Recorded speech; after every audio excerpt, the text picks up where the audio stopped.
Hello दोस्तों, मैं सूर्य यादव आप सबका अपने चैनल एजुकेशन स्टडी पॉइंट पर स्वागत करता हूं। दोस्तों, आज हम बात करेंगे ब्रिटेन के संविधान के बारे में। जो पार्ट 7 है, हमने बहुत सारे वीडियो बनाए हैं, आप हमारे वीडियो को जरूर देखिएगा।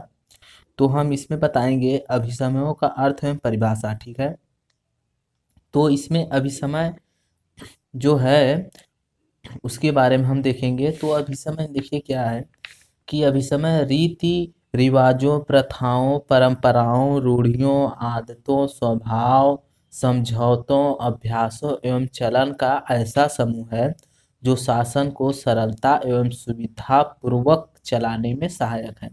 यानी जो अभिसमय है वह ब्रिटेन के शासन को चलाने में सहायता करता है। ठीक है, ये परंपराएं विधि नहीं है, यानी ये कानून नहीं है, इन्हें न्यायपालय द्वारा मान्यता नहीं दी जाती।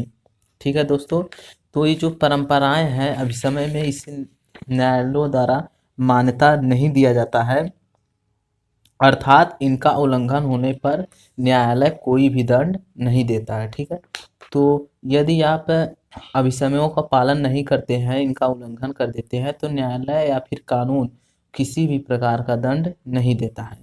परंतु ये परंपराएं इंग्लैंड के राजनीतिक जीवन में इतनी गहरी पैठ बना चुकी हैं कि उनका उतनी ही दृढ़ता से पालन होता है जितना संसद द्वारा पारित कानूनों का। ठीक है, तो जो ये अभिसमय है, इनका इंग्लैंड में इतनी दृढ़ता से पालन किया जाता है जिस प्रकार से संसद के द्वारा कानूनों को बनाया गया है, उसी प्रकार से इस अभिसमय का भी लोग वहाँ पर इसका पालन करते हैं। ठीक है, इसकी परिभाषा हम देखते हैं। तो एक डायसी हैं जो बताते हैं इसकी परिभाषा देते हुए कि ये ढंग निर्धारित करने वाले नियम है। यानी डायसी कहते हैं कि जो ये अभिसमय है, ये ढंग को निर्धारित करने वाले नियम है, जिस ढंग से सम्राट के स्वेच्छाचारी अधिकारों का प्रयोग किया जाना चाहिए। यानी डायसी कहते हैं कि ये ढंग को निर्धारित करने वाले नियम है, जिस ढंग से सम्राट के स्वेच्छाचारी अधिकारों का प्रयोग किया जाना चाहिए। ठीक है, तो एक वैज्ञानिक है जो कहते हैं, जिसका नाम है J.S. मिल। उन्होंने कहा कि इनको संविधान के अलिखित सूत्र कहते हैं। यानी जो ये J.S. मिल कहते हैं कि यह संविधान के अलिखित सूत्र हैं। ठीक है, तो अब हम देखते हैं अभिसमयों का स्वरूप क्या है। तो हम बात करते हैं अभिसमयों का स्वरूप के बारे में। तो ये अभिसमयों के कारण ही ब्रिटिश संविधान विश्व का सबसे लचीला संविधान है। ठीक है, तो अभिसमयों का स्वरूप देखते हैं कि संविधान का स्वरूप चाहे कैसा भी हो, सभी प्रकार के संविधानों में समय, परिस्थिति और आवश्यकता अनुसार अभिसमयों का विकास होता है। यानी संविधान का स्वरूप चाहे जैसा हो, इससे कोई प्रभाव नहीं पड़ता है। सभी प्रकार के संविधानों में समय, परिस्थिति और आवश्यकता के अनुसार अभिसमय का विकास होता है। ब्रिटिश संविधान को बहुत सीमा तक अभिसमयों पर आधारित संविधान ही कहा जा सकता है। यानी जो ब्रिटेन का संविधान है, उसे बहुत सीमा तक हम उसे यह कह सकते हैं कि अभिसमयों पर ही यह आधारित संविधान है। ठीक है, तो यहाँ वहाँ अभिसमय कानून द्वारा न सुरक्षित होते हुए भी कानून की तरह ही मान्य होता है।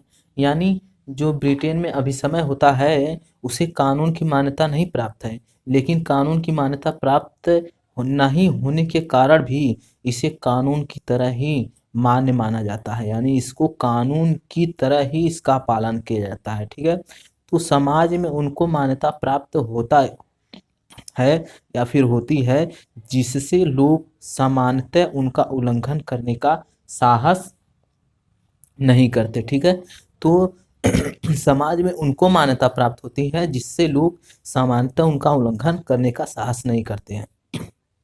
और ब्रिटेन में तो इन अभिसमयों और वैधानिक परंपराओं पर ही शासन विधान का अधिकांश ढांचा निर्भर है। यानी अभिसमय पर ही ब्रिटेन का ढांचा, अभिसमयों और वैधानिक परंपराओं पर ही इसका ढांचा निर्धारित है या फिर निर्भर है।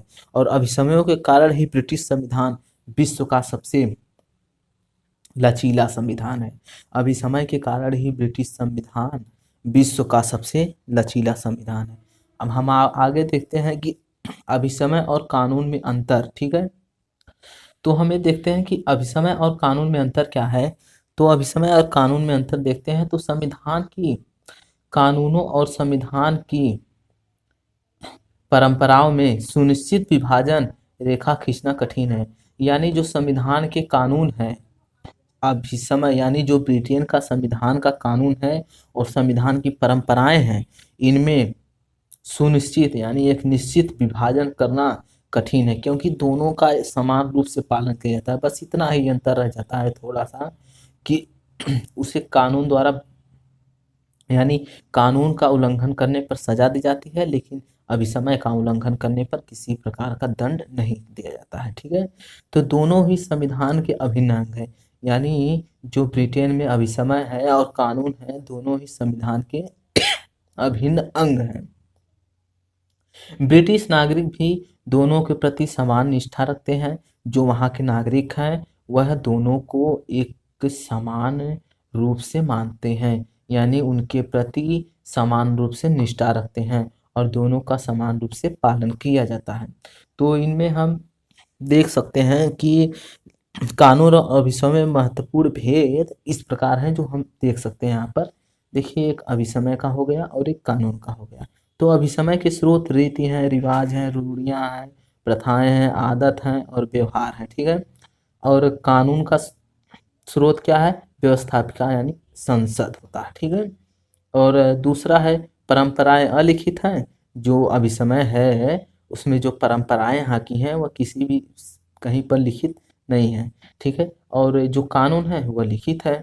न्यायालय का संरक्षण प्राप्त नहीं होता है। जो अभिसमय है उसे न्यायालय का संरक्षण प्राप्त नहीं होता है, अर्थात ठीक है, अर्थात परंपराएं न्यायालय द्वारा लागू नहीं की जाती।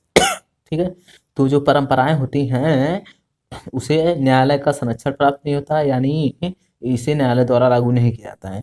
और जो कानून है उसे न्यायालय द्वारा लागू किया जाता है। ठीक है, फिर अभिसमय को निर्मित नहीं किया जाता, इसका क्रमिक विकास होता है। हमने अभी बताया इसका धीरे धीरे विकास होता है। और कानून को किसी व्यक्ति, सभा या संस्था के द्वारा निर्मित किया जाता है। तो अभिसमय का जो क्षेत्र है वो समाज है, और जो कानून है उसका क्षेत्र राज्य है। तो हम आपको अगले वीडियो में बताएंगे ब्रिटेन के अभिसमयों के वर्गीकरण के बारे में। यदि आप हमारे चैनल पर नया है तो हमारे चैनल को सब्सक्राइब एवं लाइक जरूर कीजिएगा। तब तक के लिए धन्यवाद।